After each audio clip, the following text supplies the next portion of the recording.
Today we're going to review Stephen King's sequel to the Shinier, Shining,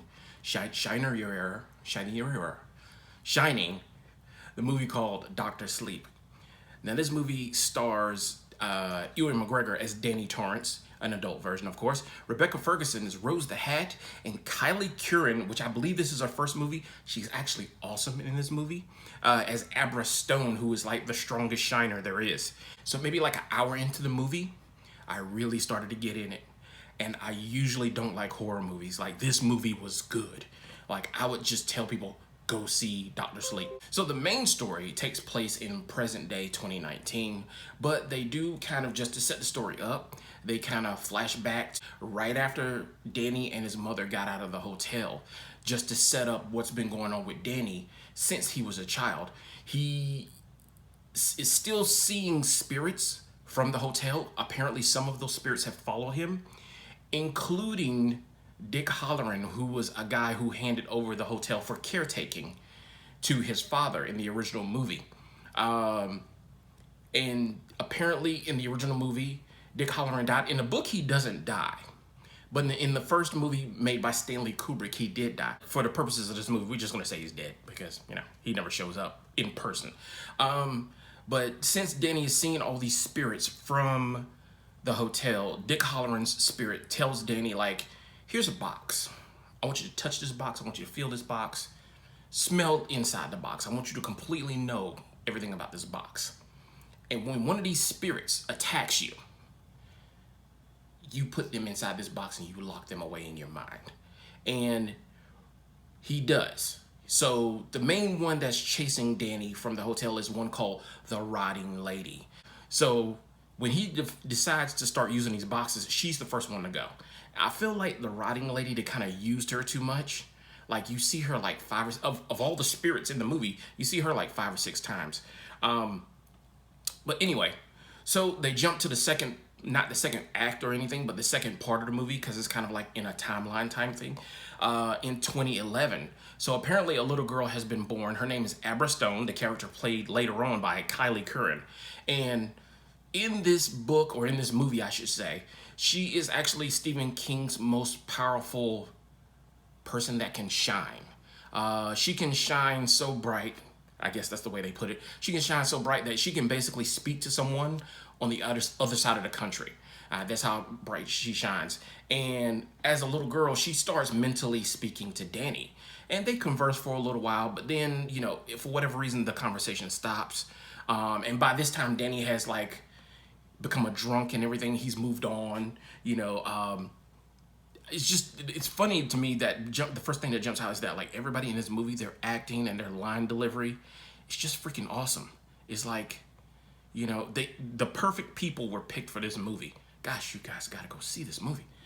I don't even like horror movies, but the thing about this movie is that like there are no jump scares. Like in this movie, you have to use your imagination because it's what is not seen and what is not explained.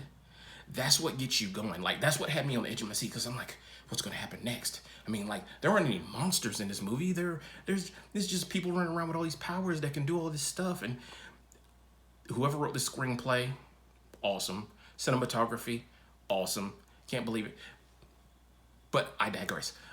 Danny has become an alcoholic. He's sleeping around with women. He's possibly using drugs. But at this point in the movie, because this is kind of like the shortest part of the movie as far as the timeline thing is concerned, he just decides to, you know, he's not living right.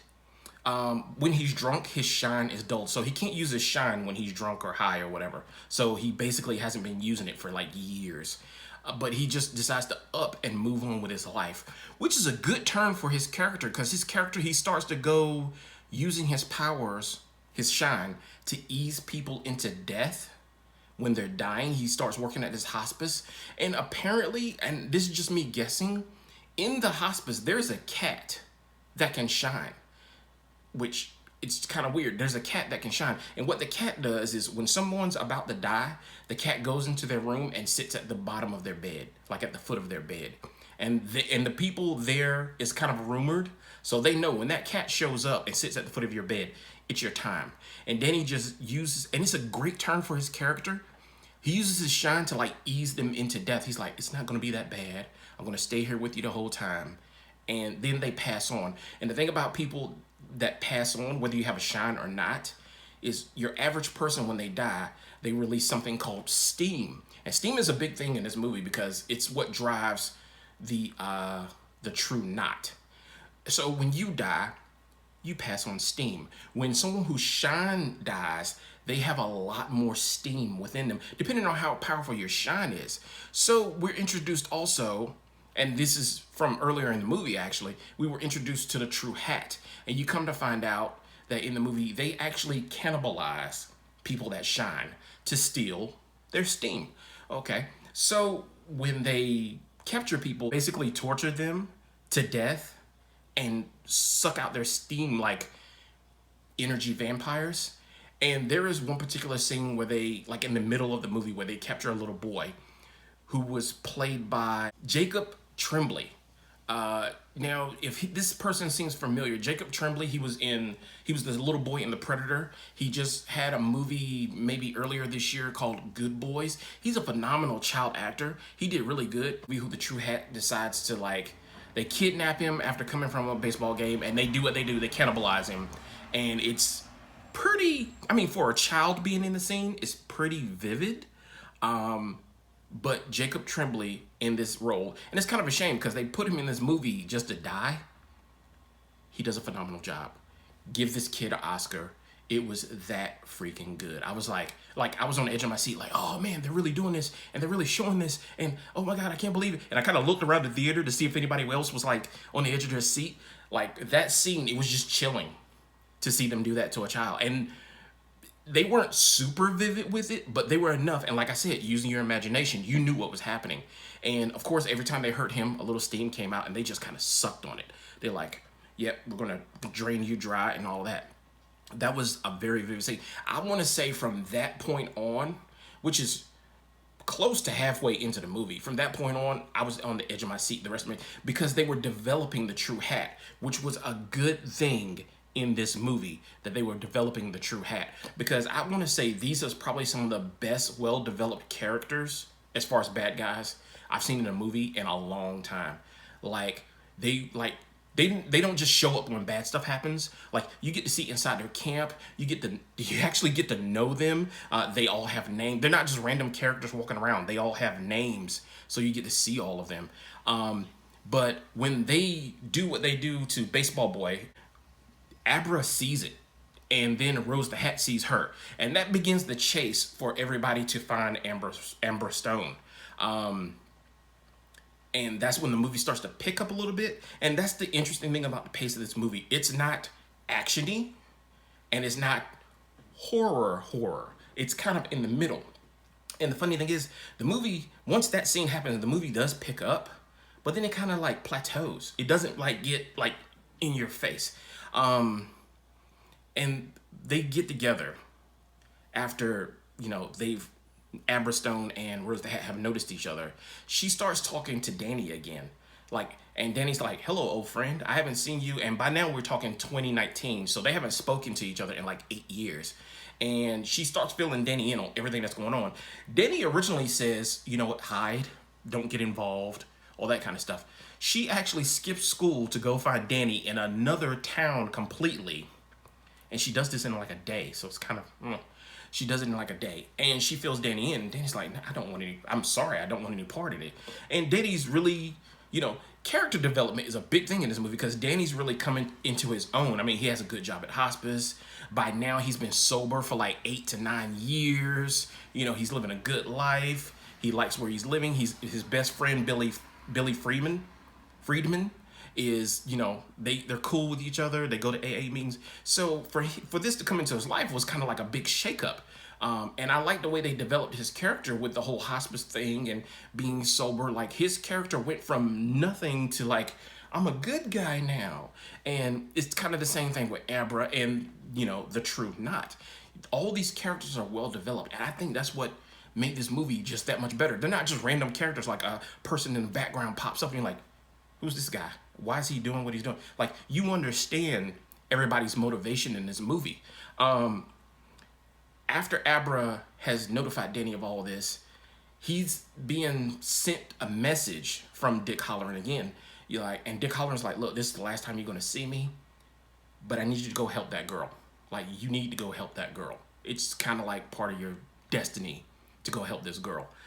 So he does. He grabs Billy Friedman. He's like, look, I'm entrusting you with all this information. I know it sounds crazy, but I'm gonna tell you everything. He tells his friend Billy Friedman. They go find Abra.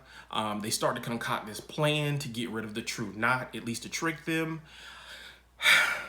There is a gunfight scene in this movie which seems a little out of place. And I'm... Now, from my understanding, I haven't read the book. From my understanding, as far as the True Knot, they take those people out one by one. They just start to take them out. But in the movie, and I understand, the movie's already 2.5 hours long. They had to find a quick way to get from the True Knot.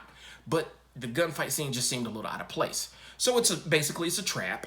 And regardless of how well-defined that trap is, the True Knot, the members that are left, still capture Abra. Danny uses his shine to find Abra. They concoct an escape plan for her, killing another member of the True Knot. A message is sent to them by Rose the Hat that, like, look, you think you know power, you have no idea. Now, by this time, the True Hat, even though most of them are dead now, they've been running low on steam for a while. But in this last fight, Rose the Hat takes whatever steam they've captured and have left, she inhales all of it, and she goes after Abra Stone. And Danny's only resolution to this is like, okay, I know this place where we're not going to be safe, but she's not going to be safe either. But at least that way I know the lay of the land. And so the final fight is going to take place back at the Outlook Hotel where Danny and his mom escaped from all those years ago. So they take the route back there. Rose the Hat follows them, and that's when their fight starts. And like I said, the movie plateaus. So the fight is kind of lackluster, but it's still good. It still, works with the flow of the movie. When Rose the Hat is attacking Danny, she's in his mind and she's like, what are all these boxes? And Danny says, they're hungry. And he releases all the spirits that he's trapped over the years that actually came from the hotel. And they've been starving this whole time because the hotel and the spirits in it actually feed on shine too, or steam in that case. So they immediately, like, Rose the Hat is taken out like nothing. It's like I said, it's a lackluster fight, but like they take her out like that. Then the spirits descend on Danny. They possess him along with the hotel. They possess him and they go after Abra. But Danny fights that kind of mind control. And once again, of course, you do see the rotting lady again. Well, they showed that lady too much in that movie. Danny comes to, he burns down the hotel. Now, for the conclusion of the movie, that was the end of the fight scene, but the conclusion of the movie, Abra Stone, apparently some more of the spirits, which once chased Danny, now chase Abra. And she starts to do the same thing. Like, her character is like a reoccurrence of Danny's childhood character. Like, everything that happened to Danny after he got out of the hotel is now happening to Abra. But being that she's as strong as she is, it's not really an issue for her. So, once again, we see the rotting lady for like the 15th time. And Abra traps her in a box the same way Danny did when he was a child. And that's the end of the movie. I want to say this is one of the best movies of the year. Like, it really was. If you're into that genre, or if you're even curious about it, go see that movie. The cinematography is great. The colors, the hotel, the carpets. When you look back at that movie, everything is so decorated, it sticks out in your mind. And they use that again in this movie as far as the hotel is concerned. They even use some of the music from the original movie. The office that Danny is hired in looks the same as the office his father was hired in. So they kind of flashback. They do a little bit of fan service in this movie, which is like not overdone. Like, you don't see the hotel again till the end of like the last 30 minutes of the movie. So 2 hours of the movie is pretty much just setting up the characters. And it was just freaking awesome. So I would say go see this movie. I thought it was great. Let me know what you think of Dr. Sleep. And hey, I might even go see it again. So guys, thank you for watching. I appreciate it. You have a good day.